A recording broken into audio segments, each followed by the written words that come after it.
Hello foodies, welcome to my channel. ఈరోజు మనం చేసుకోబోయే రెసిపీ చింత చిగురు పప్పు. చూడండి, ఇక్కడ ఒక కప్పు కందిపప్పు, కొద్దిగా చింత చిగురు, 2 వట్టిమిర్చి, కొద్దిగా ఎల్లిపాయలు, కొంచెం కరివేపాకు తీసుకోండి. ఫస్ట్ చింత చిగురుని శుభ్రంగా కడగండి. కుక్కర్లో 1 కప్పు కందిపప్పు వేసుకొని శుభ్రంగా కడుక్కోండి. కడుక్కున్న తర్వాత పప్పు కొంచెం నానిన తర్వాత స్టవ్ మీద ఒక 2 విజిల్లు రానివ్వండి. అందులో కొద్దిగా పసుపు వేసుకోండి. మనకు కలర్ అనేది ఎల్లో కలర్లో ఉంటుంది. తర్వాత ఒక గిన్నె తీసుకొని అందులో కొద్దిగా నూనె వేసుకొని అందులో పోపు నూనె వేడెక్కిన తర్వాత జీలకర్ర, ఒట్టిమిర్చి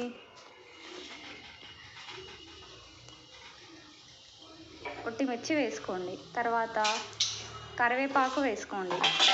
మనం ఇప్పుడు శుభ్రంగా కడిగి పెట్టుకున్నటువంటి చింత చిగురిని ఆ పోపులో వేయండి. వేసి గరిటె తీసుకొని కలపండి. కలిపిన తర్వాత 2 రెమ్మలు కరివేపాకు కూడా వేసుకోండి. కరివేపాకు కళ్ళకు చాలా మంచిది. చింత చిగురు వేసుకొని ఒక గరిటె తీసుకొని కలపండి. పోపు అనేది దగ్గరికి అవుతుంది. సిమ్లో ఉంచండి స్టవ్ని, హైలో పెడితే మాడిపోతుంది. కుక్కర్ ఒక 2 విజిల్లు పెట్టి ఆ గాలి తీసేయండి. పప్పు మెత్తగా ఉడికిందో లేదో చూసుకోండి. పప్పు మెత్తగా ఉడికితే ఈజీగా డైజెషన్ అవుతుంది. పిల్లలకు కూడా చాలా మంచిది. చింత చిగురు అనేది మనకి సంవత్సరానికి ఒకసారి వస్తుంది కాబట్టి ఈ టేస్ట్ అనేది చాలా బాగుంటుంది. ఇప్పుడు కొద్దిగా కారాన్ని వేసుకోండి. మీరు స్పైసీగా తింటే ఎక్కువ వేసుకోండి. పిల్లలు తినరు కదా, అందుకని కొంచెం తక్కువగా వేసాను నేను. కొద్దిగా ఉప్పు వేసుకోండి. ఉప్పు సరిపోయిందో లేదో టేస్ట్ చేసి చూసి కొంచెం యాడ్ చేసుకోండి. ఇప్పుడు కొద్దిసేపు మూత పెట్టేయండి. చింత చిగురు అనేది మంచిగా ఉడుకుతుంది, ఆయిల్లో ఫ్రై అవుతుంది. బాగా ఫ్రై అయిన తర్వాత ఈ పప్పు ఉడికిన తర్వాత అందులో కొంచెం దొడ్డుకు వేసుకోండి. పప్పుకు అనేది అంతా పడుతుంది కదా ఉప్పు అనేది, ఇందులో వేసాం కదా. ఇప్పుడు మూత పెట్టేసుకోండి. సిమ్లో ఉంచి ఒక 10 నిమిషాల తర్వాత ఓపెన్ చేయండి. ఓపెన్ చేసి బాగా ఉడికిందో లేదో చూడండి.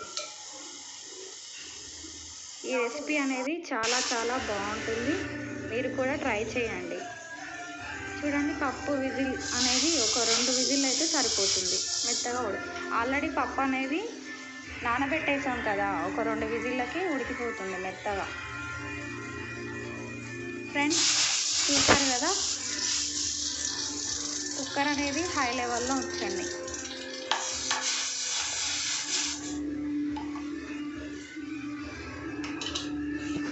గాలి తీయండి కుక్కర్కి, ఎందుకంటే మనకి లోపల గాలి ఉంటుంది కదా, దాన్ని పైగానండి.